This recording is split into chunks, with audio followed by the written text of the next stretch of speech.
Good morning students, I am Amandeep Yadka, your math teacher. Today we will discuss chapter number 3, trigonometric function. Introduction.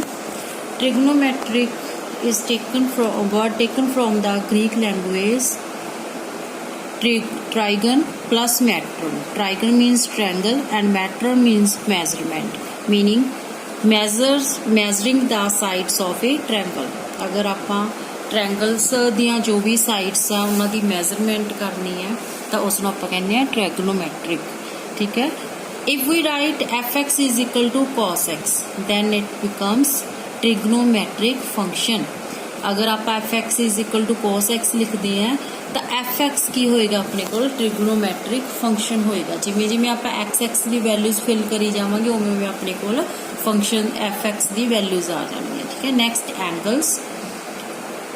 If we are taking a line in the starting which is called initial side, the original ray is called the initial side. जो आप starting ਦੇ ਵਿੱਚ line ਲੈਣੇ ਆ ਜਾਂ original ray है ਉਹ ਕੀ ਹੁੰਦੀ ਹੈ ਆਪਣੇ ਕੋਲ initial side. If we rotate the initial sides, then it becomes a terminal side. ठीक है. And the final position of a ray after rotation is called terminal side of the angle. अगर initial sides तो आप rotate करते हैं तो जो side आती है अपने को होंगी है टर्मिनल साइड. जो फाइनल पोजीशन होंगी है वो होंगी है terminal side. Now if we rotate anti clockwise then the theta becomes positive. ठीक है. क्लॉक की जो डायरेक्शन होंगी है इस तरह होंगी है, ये क्लॉकवाइज होंगे. अगर आप इस ऑपोजिट डायरेक्शन चलते हैं तो ये की होंगे एंटी क्लॉकवाइज. ठीक है.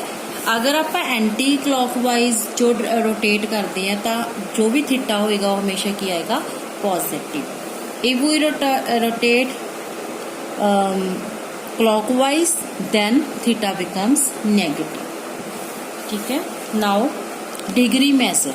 If a rotation from the initial side of the terminal side is 1/360 of a revolution, the angle is said to have a measure of 1 degree. ठीक है. अगर आप इनिशियल साइड्स तो स्टार्ट करके एक रेवोल्यूशन कंप्लीट करते हैं तो जो भी अपने को थीटा आएगा जो भी 1 डिग्री आएगी क्योंकि 1/360 का होएगा वो की होएगा अपने को डिग्री होएगी. ठीक है. 1 डिग्री होएगी written as 1 degree. A degree is divided to 60 minutes and a minute is divided into 60 seconds. ठीक है.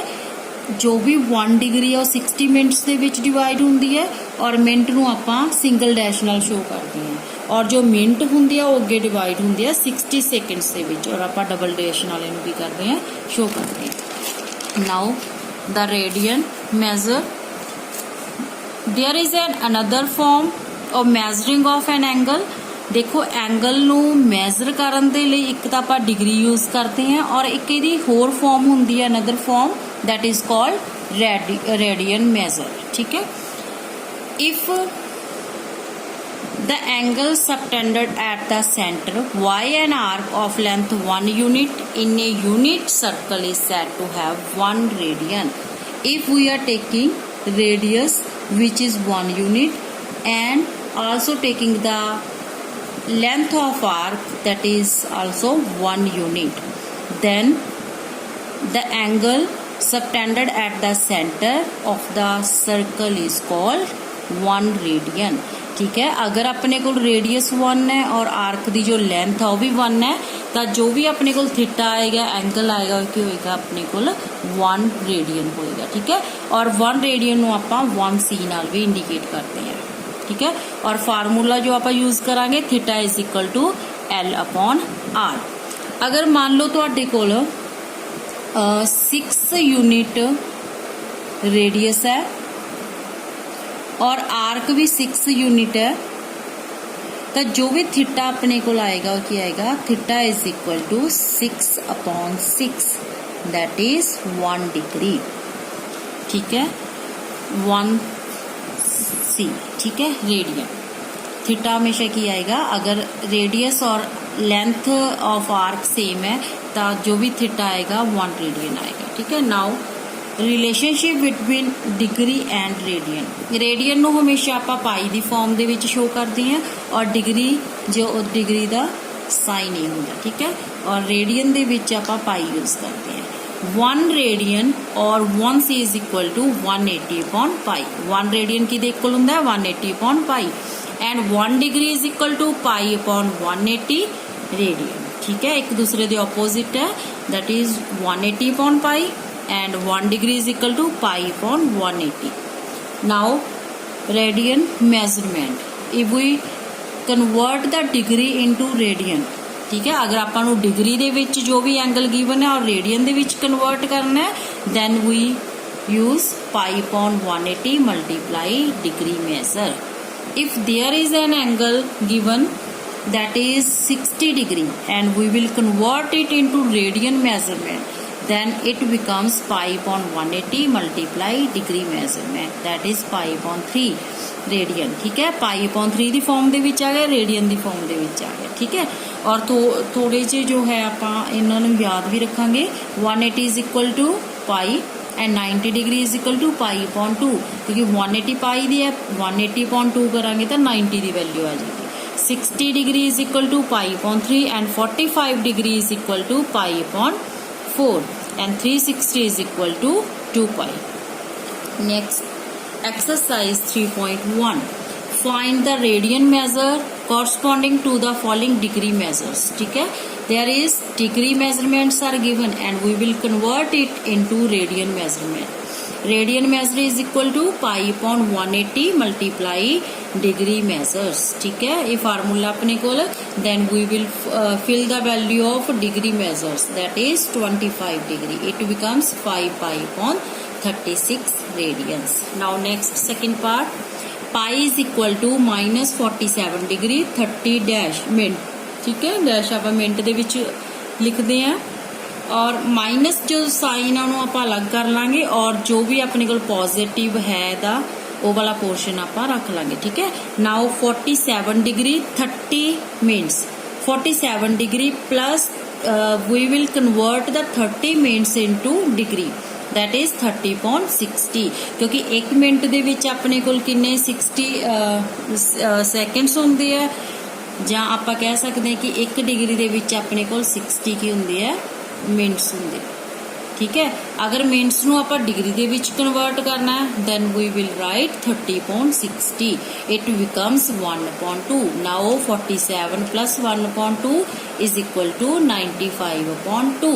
ठीक है। हुण अपने कोल देखो जो भी डिग्री मेजरमेंट आ गई minus 95 upon 2 degree, we will fill the value of degree measurement in the formula, that becomes radian measure is equal to pi upon 180 multiply 95 upon 2, that becomes minus 19 pi upon 72. It's the third and fourth part, you will try yourself.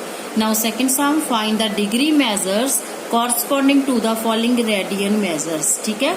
हुण आपां नूं radian measures given है and we will find the degree।